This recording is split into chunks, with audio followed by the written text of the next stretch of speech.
It's very easy to judge people. People because of the way they wear their hair, their skin color, or some hat they wear, or some flag they're carrying, or something like that. Well, it's easy to judge police. And, you know, it's easy to, in your life, when you get to go to work and come home, unless you get in an accident, it's very easy to judge somebody who has to stop you because you got a headlight and you don't like their tone. But this one's for everybody in the arm of law enforcement, security officers, police officers, lawyers, judges, jurors, corrections officers, EMTs who get to deal with people and their problems. And they're still living. In this episode, I discuss community policing, race, and one officer's reflections.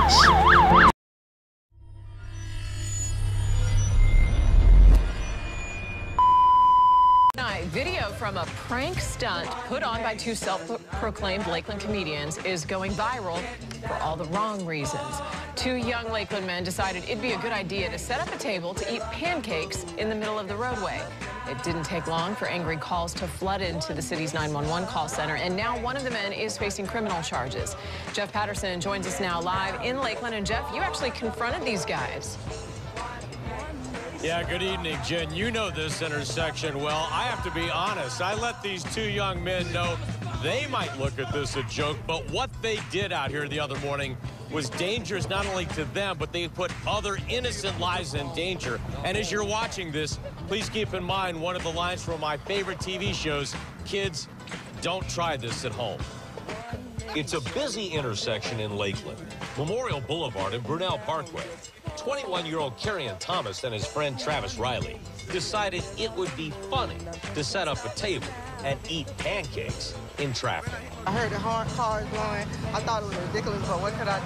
Teresa saw it from across the street at the car wash. Her co-workers were stunned.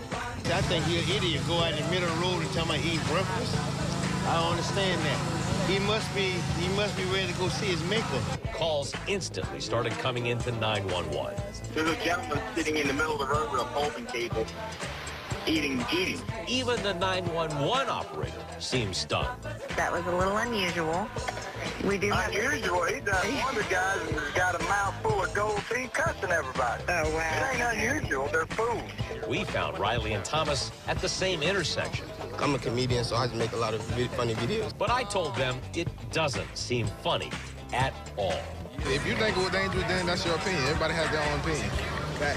But I think it was dangerous. I think you could have, I mean, I've seen trucks come off this interstate at 40 miles an hour or greater, and all of a sudden a guy sitting in the middle of the street in a table, a semi could have locked his brakes up out there, and then all of a sudden you're creating an accident. Lakeland police think even less of the stunt and are charging the pair with criminal offenses.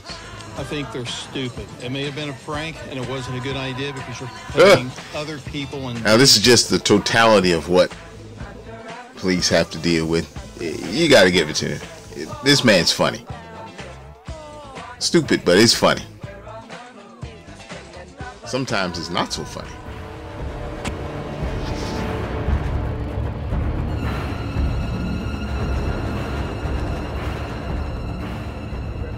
King, my Uncle Martin Luther King Jr., they'd say Acts 17:26, one blood. So it's not about the skin color. It's the conditions that are so oppressive. So all white people are not devils. All black people are not angels. It goes so far beyond skin color. I can understand the frustration. And so you will respond to immediately what you see. And that's maybe skin color. But it's the heart that really counts. And I hope that some of the leaders of America can get that message across right now in Charlotte, but every city that's trying to erupt into violence, it needs spiritual leaders, people with wisdom and stability to break through these problems. Yeah, and I wanted to ask you, why do you think there seems to be this divide that is greater than it's ever been right now in America, when it comes to race relations? Well, the divide has been here before. I was in the 1960s. I was a teen. I marched and went to jail over similar things. Martial law was called. Troops folks were called in, but this is escalating because it's so fast with the social media and everything moving so quickly across the communities. But we can move faster by just telling the truth, and I hope that the media does pick up on some of those leaders that we're calling forth, who are calling for peace and stability and calmness. And what about the issues with police specifically and the concerns that police target black men? I really want the viewers to know that I have really good friends in law enforcement myself, various ethnic groups. Right in Atlanta, Georgia, my mother's car was vandalized, and the police department responded quickly and came in to help get the community back in order. So the police departments are not the enemies. You have some bad police officers and some good ones. But do not lump all law enforcement into one little bundle. We've got to allow them to do their jobs. Yeah, and as you watch some of these scenes unfold, we had one individual of protesters shoot another individual, another protester, who is now in critical condition. And we have all this damage to all these businesses in their very community where they live. There are African Americans in communities across America who get up, who pray, go to work, go to school, and do all of that. We want our whole communities, the entire communities, back to work, back to good schools and that type of things. When people are allowed to contribute to a society and help it to be better, then there's less violence and less crime. The crime is not due to skin color. The police brutality is never due to skin color. So we've got to go deeper with these issues, and it's a spiritual matter. And it's spiritual matter and economic, as you said. Absolutely economic. If people can go to work and go to school and have pretty decent morals, you have less crime. Pretty much what they did was they went to execute a warrant for an arrest for a very, very bad guy. When they came to get him, instead of going peacefully, having his day in court, he decides to pull out another stolen gun, shoot at the police. Police shot back, and he was killed. Within the same time frame, news broke out about a 9-year-old girl in Ferguson died in a drive-by shooting in her room doing her homework. She dies by a stray bullet to the chest. Last night, who do you think they protested for? The thug, the criminal, because they're hollering police brutality. You broke the law. You're carrying another stolen gun. 127 homicides later, y'all want to holler police brutality? You're tearing up communities over thugs and criminals. You're putting plaques in the ground over somebody that would not stop. He had a chance to stop. If you try to kill them, their job is to serve and protect, not serve and die. Serve your community. Don't be a part of the problem. We're hiring. We're hiring. Get off that protest line and put an application in. And we'll put you in your neighborhood and we will help you resolve some of the problems you're protesting about. You know, I'm a first generation born in the United States. You know, my mom and dad came here in the 50s, and he went to work. He came here because he wanted his kids to be born here. Even though Puerto Rico, you're born an American citizen, he still wanted to be in the mainland. So, you know, he would come home from work and he would get chased by, you know, white guys, you know. And so he had to change his direction of coming home, go farther out just to change it up. But he said he didn't want to leave. He told my mom, you know, we're staying here, and for our kids' sakes, you know, when we have our kids, they're going to be raised here, and I'm not going to let this deter me. So he did, you know, and as time went on, he passed away when I was very young, and my mom was very young. And you know, she could have very easily went back to her family, and she decided not to. She decided to keep my father's wishes. So, that being said, you know, I continued, and I always stayed out of trouble and and listen, you know, being raised on one parent, you know, and a mother at that, I could have gone my own way. My friends did, you know, but I decided not to. And, you know, church was always in the back too, you know. So church and mom telling me, you know, what to do, what not to do, and got me out of trouble. So I became a police officer. So college wasn't something embedded in me because, you know, my mom came from Puerto Rico at 18. She never went to college. You know, she didn't know any better. So graduating from high school was the biggest thing in the world for her, you know. Wow. That's so, you know, that's what I did. And then at 21, I became a policeman, you know, and did a real, you know, had a family of my own and helped the community, helped my family. And that was the proudest moment of my mom's life, you know, seeing me become a policeman, you know. Nice. And, yeah.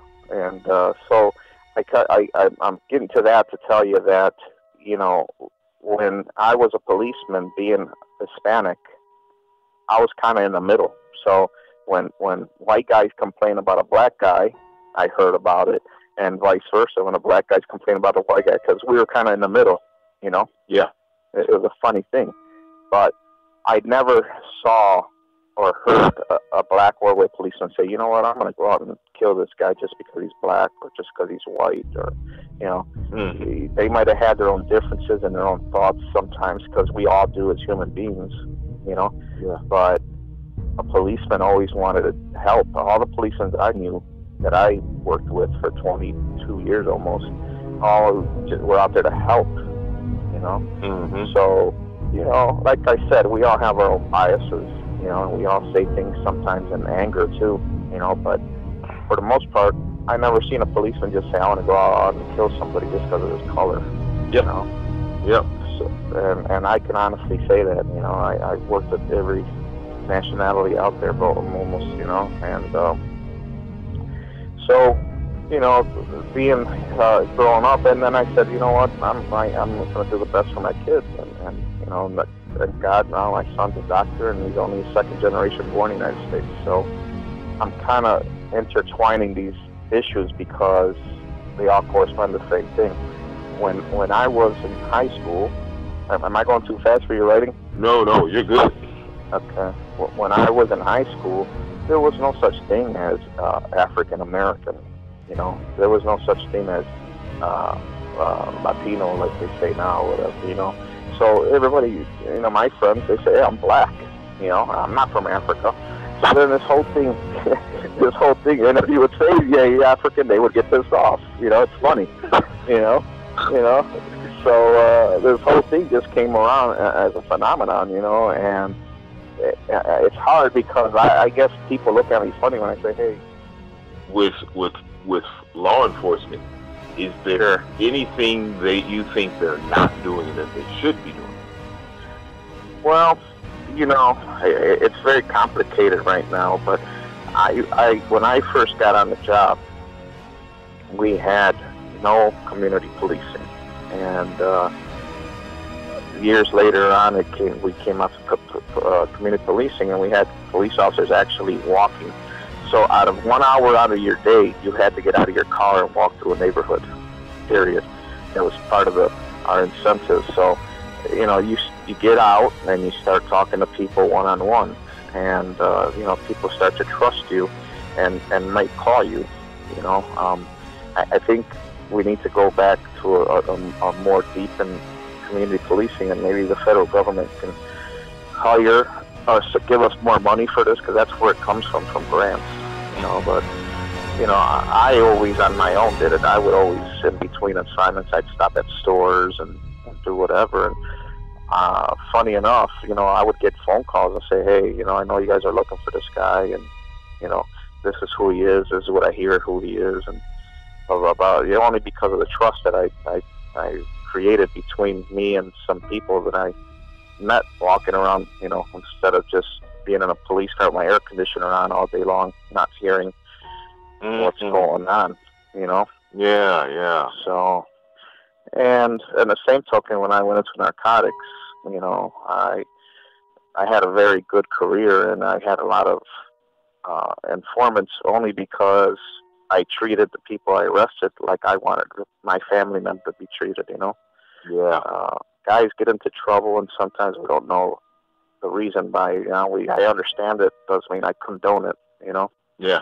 Yeah. So, you know, it was something that I made, and I treated them right. I let them see their family, and before I took them away, I let them have a cigarette, whatever it may be, you know? Yeah, yeah. And little things came back, and it helped me. And I was one of the most, I don't want to say popular, but most, I got the most arrests, the most confiscations out of my city. You know, you were trusted. I'm sorry? You were trusted.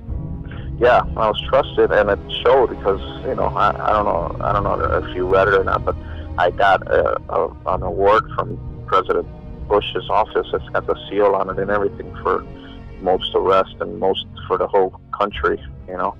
Yeah, so get that there. That's awesome. Yeah. Yeah, they sent me to Louisiana to go pick it up, you know, and the drug czar handed it to me during Bush's administration. But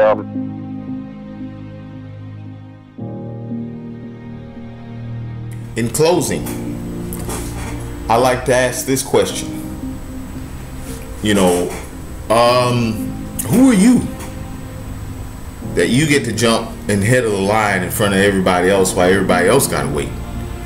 Who are you that while I have to work and people have to work, you just get to take it because you're underprivileged or something? What you want is so serious, you just got to take it. Who are you that you get to murder somebody because they looked at you the wrong way or they have something you want? Well, I was beat with coat hangers. Well, so was I. Well, I'm from Ferguson. You don't know how it is. Actually, so was I. Who are you? We must not be guilty of wrongful deeds.